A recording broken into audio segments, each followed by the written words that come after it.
Shoutout sa lahat dyan. Magandang umaga, gabi, tanghali sa ating lahat. At andito na naman tayo sa ating pagre-reaction upload video. Balik tayo dito sa mainit na issue tungkol dito kay Nelson TV Official. O di ba mainit ang issue sa kanya ngayon maliban doon sa issue ni President Berador at kay Yang Mi. Di ba? Kaya ayan, dito sa thumbnail natin, kikita ninyo ang dalawang picture ni ni Nelson TV Official. Pero bago ang lahat, tayo ay mag-reaction, mag-shoutout muna sa ama ng Kalingap na walang iba kundi ang Kuya Bal Santos Matubang at ang anak niyang si Kalingap Rob at si Ate Edna Vlogs ang may bahay ng founder ng Kalingap. At shoutout na din sa mga kasamahan ko dyan sa Kalingap Strikers. Maano kami dyan, sampu lang kami dyan, kaya shout out sa inyong lahat dyan. At shout out din kay President Perador, presidente ng Caripa. At kay Ate Lydia, shout out lahat, Ate Lydia Nabida, shout out din sa iyo ate. Maraming salamat at ingat ka dyan palagi. At shout out din sa mga ano ko dito, na nakasalimuha ko na may channel din, katulad kay Maymay, Kalingap Maymay, shout out sa iyo at sa iba pa. Shout out sa inyong lahat. Kaya yan, ingat-ingat kayo diyan na nasa Pilipinas dahil nangyari doon sa Cebu ay talagang isang barangay ng banda ng Talisay ay talagang parang nawawas out ang mga kabahayan doon. Kaya ingat-ingat tayo kayo dyan sa Pilipinas, lalo na sa Cebu. Ingat-ingat kayo dyan. Kaya yan, balik tayo sa ating pinaka-thumbnail dyan tungkol dito kay Nelson TV Official. At napag-alaman natin na kapatid pala talaga, ito siya ni Joey De Grit, nakakabunsong kapatid. Sa lahat nilang magkapatid, siya yung bunso. Kaya, ayan, na nasangkot ngayon tungkol dito sa issue, tungkol sa sponsor. Kaya ito ang pag-uusapan natin, mga kalangga ko dyan, mga kasisi ko, mga kapatid. Di ba? Kasi itong issue na ito, hindi lang ngayon nangyayari sa isang vlogger. Kaya dyan sa title natin, basta vlogger, sweet lover. Kaya mag-ingat. Di ba? Hindi lang pala ang driver ang sweet lover. Ang vlogger din pala, sweet lover. Kaya tayo na mga OFW na nag-i-sponsor, sponsoran natin yung ginagawa ng isang vlogger. Yung pagtulong nila sa ating mga kababayan. Yun ang sponsoran natin. Hindi na yung personal na pangangailangan. Sa kanila na yun. Sa kanila na yun. At huwag nating sayangin ang ating pinaghirapan dito sa ibang bansa para lang sa pangsariling pangangailangan ng isang vlogger. Kasi ano na to nila kumikita din sila sa channel nila sa pagbablog. 'Di ba? Kaya yung doon tayo tutulong sa tinutulungan nila, sa pagcha-charity nila. Yun ang tulungan natin. Itong issue na kinasangkutan ngayon ni TV ni Nelson TV Official ay hindi lang ito nangyayari. Marami na ring nangyayari sa Kalingap Charity Vlogger Partners. At wala pa ring natututo. Di ba? Sa panahon na kayo nagkakagustuhan, walang kuyabal ang nai-involve. Di ba? Ngayon na nagkagipita na, may issue na, naalala ninyo ang isang kuyabal. Kaya tayo naman na mga nag-i-sponsor, tayo na mga OFW, pag-isipan natin ng mabuti. Ang LDR na relasyon talagang mahirap. Tandaan natin yan. Talagang mahirap. Dahil kahit nga mag-asawa, nagkahiwalay ng dahil sa long distance relationship. Di ba? Kaya ang tinatawag dyan, LDR. Di ba? Kasi andoon yung pagsisilos. Ah, nagsisilos nga ang mag-asawa na 'yan, 'di ba? Kasi biruin ninyo, yung isang OFW kung nasa bahay lang, ah, umiikot yung buhay, nahihirapang lumabas. Tapos ngayon, makipagrelasyon ka sa isang tao na malayo sa'yo at silusa ka. Ah, hindi lahat na bagay palagi mo yan makukontak. Mahirap yan at hindi rin maganda na isasakalin mo ang isang tao. 'Di ba? Kasi ang katwiran diyan ni Nilsson ay nasasakal na siya. Ha? Nasasakal na siya. Bakit? Dahil andoon yung pagsisilos. Eh. Andoon yung pagsisilos.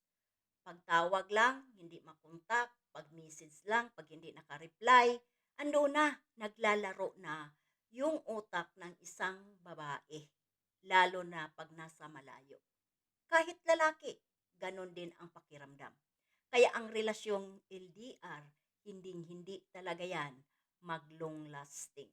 Tandaan natin. Ah, tandaan natin. Dahil yung pagsisilos, andyan at andyan yan. Kung hindi kayo matibay ang loob at walang tiwala sa isa't isa, hindi kayo magtatagal. Ito yung nangyayari kay Nilsson. At isa pa, ito si Nilsson, may asawang tao, may dalawang anak.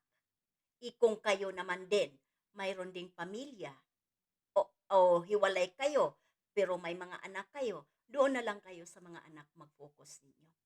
Huwag na kayong maghanap ng lalaki na sakit pa ng ulo. Hmm? At hindi pa ninyo nakita ng personal hanggang video ko lang. Tapos pag nagkakita kayo ng personal, ayun na, na-turn off na.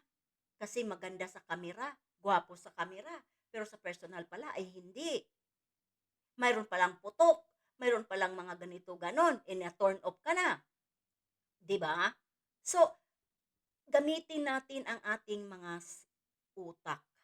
Binigyan tayo ng Panginoon ng utak para pag-isipan natin ang bawat bagay-bagay. Oo, nagkamali tayo, pero pag-isipan din natin. Wala namang perpekto, di ba? Pag-isipan natin bago tayo pumasok na talaga sa isang relasyon. Dahil napakahirap. Napakahirap sa lahat ang relasyon na malayo sa isa't isa. Ito yung nangyari dito kay Nilsson. At hindi lang yan, marami nang nangyayari sa mga vloggers. Ah, marami na. Mayroong nag-sponsor ng mga sasakyan, pangangangakuan, tapos pag yung mayroon nang nalalaman, naririnig, ayon, naglalaylo na, sino ang ano doon, papasan? Vlogger. Dahil pinahamak ninyo. Di ba? Tapos ngayon, ay lalapit kayo sa ama ng kalingap na hindi alam yung punot dulo ninyo. Huwag naman tayo mandamay ng tao. Lalo na kung kayo-kayo lang naman talaga ang nagkakaintindihan.